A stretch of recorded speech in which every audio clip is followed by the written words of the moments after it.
Hello and welcome again to RC Model Reviews, and I'm sick, as you can tell. I've got a terrible cold, caught it on the weekend, and it's now Thursday, the Thursday before Easter, and I'm not feeling a whole lot better, but hey, I've got to bring you a video, and so here it is. And it's a good news video actually, because I've got some stuff has come in that I've been waiting a long time for. And where is it? Well, here it is here. Oh, I've lost it. No, I haven't. There it is, look. This is something that I really have been waiting for. It is the optics that we're going to be using for the FPV visor, and it'll also be an optionally 3D FPV visor. And here it is. I'll throw that on the floor. You can see it's pretty simple. It's actually got a mirror in here and a mirror in here, so that when you look through this bit, well no, I tell a lie, when you look through this bit, the light comes up, bounces and comes out here.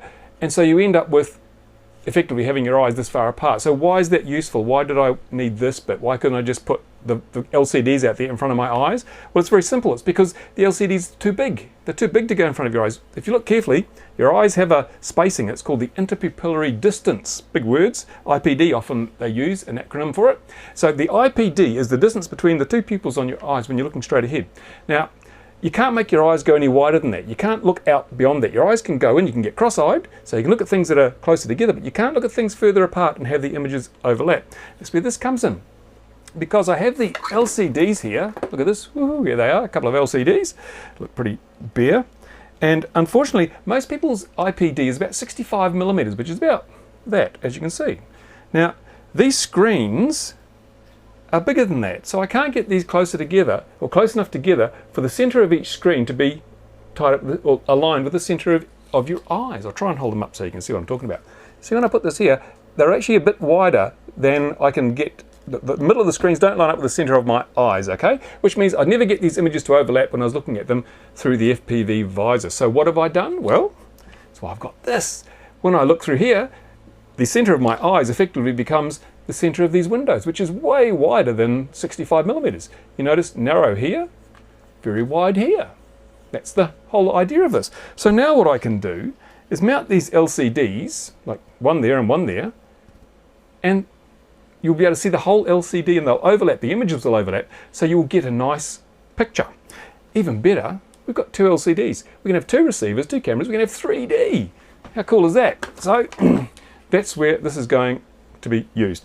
And suffice to say, now I can move full speed ahead on the FPV visor. It was a dog of a job finding someone that could deliver this. Everyone's advertising these things, but no one's got them. I found the manufacturer themselves, so they claim, but you can never be sure with the Chinese. It could be a kitchen table operator, but they did deliver very quickly and at a good price. So hey, I'm happy, and we'll get the FPV visor going next week. Whew, hope the weather stays good.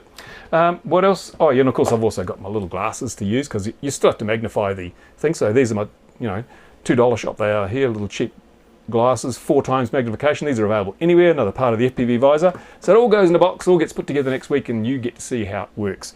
Hoping it does work. What else did I get in the mail this week? Well, I got this. It's not just a box, it's got something in it.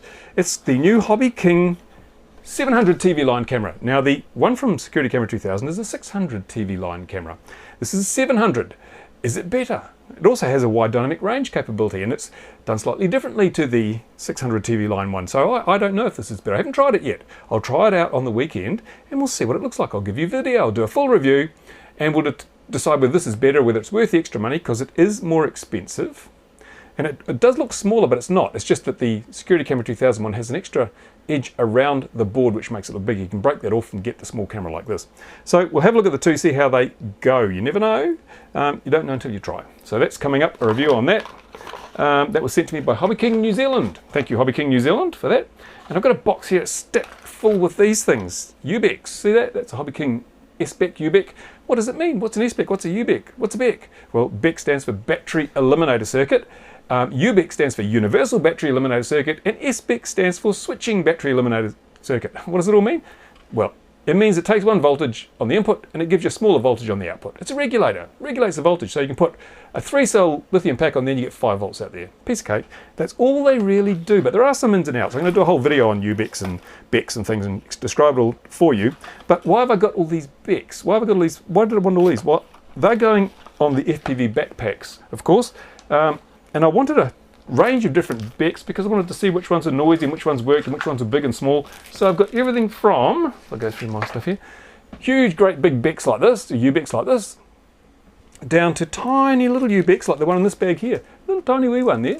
And they all do the same job, so what's the difference? Well, I'll tell you about that in the full video, but suffice to say, I think I'm going to be using this little wee tiny one in the FPV backpack. That'll save a few grams, and also cheap as beans, $3. God, can't build a regulator for that. That's really good value. Now, what else have I got on my list of things? Trying to remember, but I'm old and I've got a cold. One thing too, if you had one of those Turnigy 9Xs and you've swapped it for a FreeSky, you've taken any of the insides out and put the FreeSky in, don't throw the transmitter module away, because inside there is a circuit board. And what you can do is what I've done here. Now, one of our members, and a new member to our club, went out and bought this radio. It was a long wire radio, see, channel 64 on the back. And of course, completely useless. And he also went out and bought a 2.4 receiver, which was useless if you've got a long wire transmitter. So what I've done is I've taken the one of the old FlySky modules out of a Turnigy 9X that I'm not using, like I've converted it to FreeSky. FreeSky, oh, too many skies. Anyway, I took the guts out of the module and I put it in here. So now this is a 2.4 gig radio. I use it like a DIY kit. It's a 2.4 gig radio. It cost them nothing to do the conversion because I had that stuff laying around. So I thought, oh, just a couple of minutes, did it. Works really well. You can use the Turnigy or the HobbyKing receivers, and there you go. Otherwise, a transmitter that you might have thrown away or might have thought was worthless, reuse it, give it to someone you know, or if you've got someone entering the club that needs a little 4-channel radio and they've got one of these clunky old long wire things, convert it for them. Save a bit of money, repurpose. That's one of the key things. Save the planet, so they say. I don't care. Put a bit of leaded solder in it too. Save the planet that way. And that's about it. Oh yes, one more thing.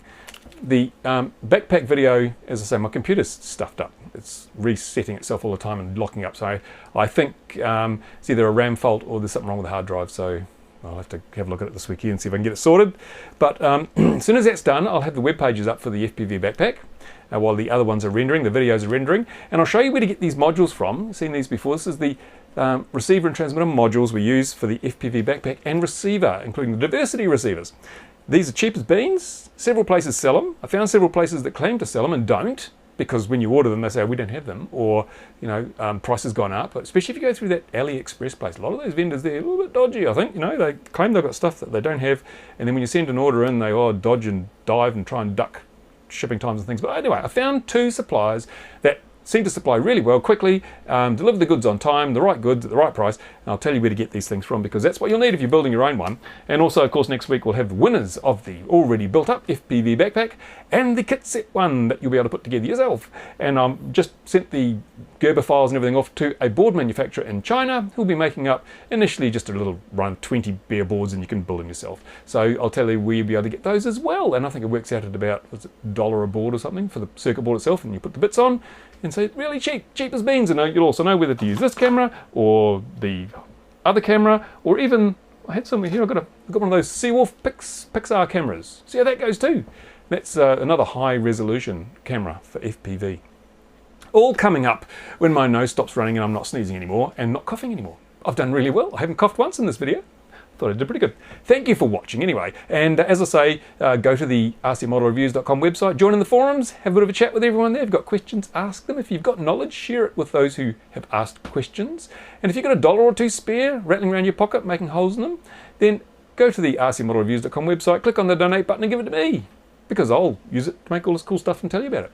Thank you for watching. See you again real soon.